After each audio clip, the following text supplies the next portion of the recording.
God aften og velkommen til religionsdebatten. I dag skal vi snakke om religiøs fanatisme og om Jehovas vidner. Vi har Ida med os i aften. Ida er præst. Maja, som er fra Jehovas vidner, og Irene, som er ateist og tidligere Jehovas vidne. Jehovas vidner blev stiftet i 1881 af Charles Taze Russell under navnet Science Watch Tower Tract Society. Det kom til Danmark i 1909 og har i dag et medlemsantal på 14.800 medlemmer. Set verden over er der omkring 5,2 millioner medlemmer.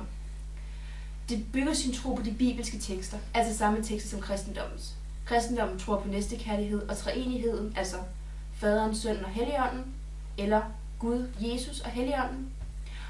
Men den store forskel er, at Jehovas vidner kun tror på Gud som det givende og tagende, ikke som Jehovas som Messias eller Helligånden som det alt tilstedeværende Gud. Det noget af det væsentlige ved Jehovas vidner er, at de tror på Armageddon. Den dommedag, der skal slå os alle ihjel, alle os, som ikke er rentroende. Jehovas vidner vil selv overleve Armageddon og blive gennemført i den nye verden. Mange mener, at Jehovas vidner er en sekt. Er de det? Nej, det synes jeg bestemt ikke. Jehovas vidner er altid åbne for nyankomne og nye mennesker, altså. Vi er altid åbne for sådan noget. Nå, okay. Hvad mener du? Mener du, det er en sekt, Irene? Ja, det er bestemt en sekt. De har deres eget lille samfund og deres egen lille verden. Altså, når man har en alder som mig på nogen 20, jeg har så godt nok valgt at gå ud, fordi at, så negativt på sekten og blive udstødt. Men altså, du får jo ikke bare lov at komme ind sådan lige uden videre. Jeg kan jo ikke bare komme dansende ned og sige, hey, jeg vil være Jehovas vidne. Så vil jeg bare lige sige, at jeg er super glad for at være Jehovas vidne.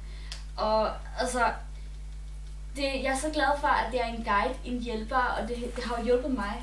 Så jeg er slet ikke enig med dig. Vil du uddybe? Det vil jeg kan uddybe, hvis du ikke kan i hvert fald. Det er de regler, der går ind som, at vi må ikke flirte, vi må ikke have sex uden for ægteskabet, vi må ikke modtage blod, og vi må ikke kysse, og vi må ikke fejre fødselsdag eller jul. Altså, det sætter virkelig en stopper for vores udvikling og for vores sociale liv. Altså, jeg ser det bestemt som regler, og ikke en guide. Ida, du er kristen. Synes du, kristendommen har nogle regler? Der er ikke rigtig nogen regler, men de 10, du må ikke slå ihjel, og du skal ikke begære din næstes hustru. Men det ligger så naturligt, at det ikke rigtig kan være nogen regler, ikke? Man kan ikke blive udstødt i kristendommen, men selvfølgelig Gud vil jo straffe dig på en eller anden måde, hvis du ikke følger hans bud. Men det er ikke sådan, at det bliver forbudt at se din familie. Altså, der skal meget til, før at man bliver udstødt hos os, ikke? Og selvfølgelig, hvis du stadig er barn, og du ikke er blevet døbt, så kan du jo stadig vælge at være hos dine forældre og ikke tro på Jehova. Og man kan jo også, hvis man er blevet udstødt, så kan man jo vælge at angre. Altså at vælge at komme tilbage til os. Og selvfølgelig min søster, da hun var 13 år gammel, så valgte hun at ikke at være Jehova. Og det har vi jo selvfølgelig accepteret. Altså grunden til, at 6 ud af 10 vender tilbage, er jo simpelthen fordi, når de går ud af troen, så mister de den trygge ramme, de har i Jehovas vidner. Altså, det går, og det tager så psykisk hårdt på de mennesker, så man kan slet ikke forestille sig det. Der er også taget psykisk hårdt på mig at gå ud derfra, altså. Altså selvfølgelig, folk vender jo tilbage, men de vil også godt overleve fra Armageddon. Og de vil gerne frelses af Gud.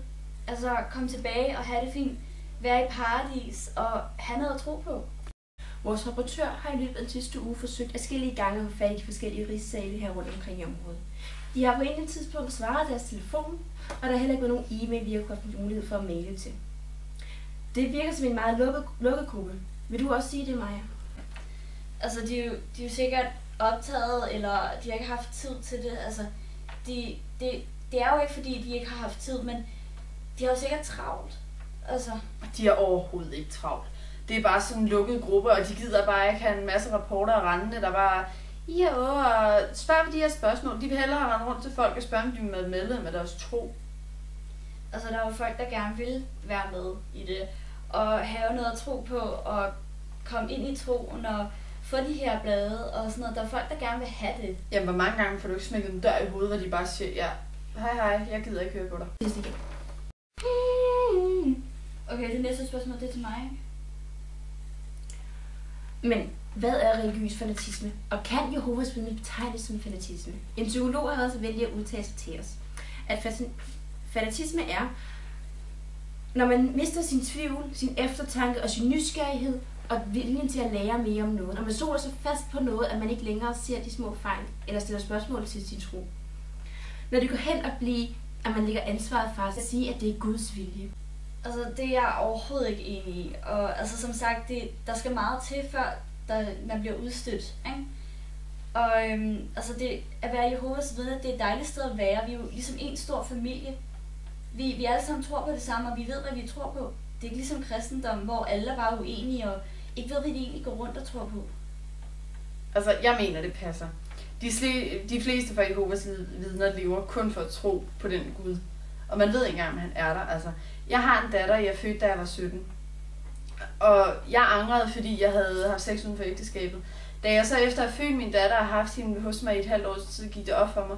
Okay, det her det er bare overhovedet ikke mig. Jeg begyndte at se negativt på troen. Og de valgte så, altså da jeg så valgte selv at gå ud af det, og ville have min datter med mig, så udstødte de mig og tog min datter fra mig. Altså, min datter er i dag 4, jeg har ikke set hende siden, at hun var 1,5 år gammel. Jeg savner hende af helvedes til, og det bliver bare ved. Altså, jeg synes virkelig, du skal passe på med, hvad du laver. Jeg har min hund, og jeg har mine venner, der kan give mig det, jeg havde hos Jehovas vidner. Jeg tror ikke, jeg går ud af det, for jeg er nødt til at fortælle folk, hvad det er for et helvede at leve i. Hvad mener du, Ida? Har kristendommen sådanne regler? Altså, der er ikke nogen, der er uenige, og det er selvfølgelig en ulempe for Jehovas vidne, for uenighed, det skaber store konsekvenser. Religiøs fanatisme findes sjældent i kristendommen, specielt her i Danmark.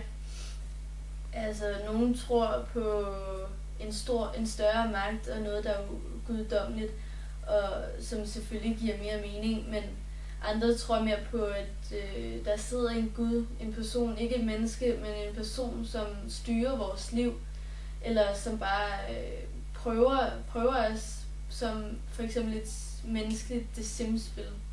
Jeg tror, efter denne meget interessante diskussion kan komme frem til, at religiøs fanatisme kan være mange ting. Det kan ses i kristendommen, i Jehovas vidne, men det kan ikke rigtig bevises. Vi kan desværre ikke nå at snakke mere om det i aften. Næste uge vil vi snakke om islamismen. Tak fordi I så med, og tak fordi I var her.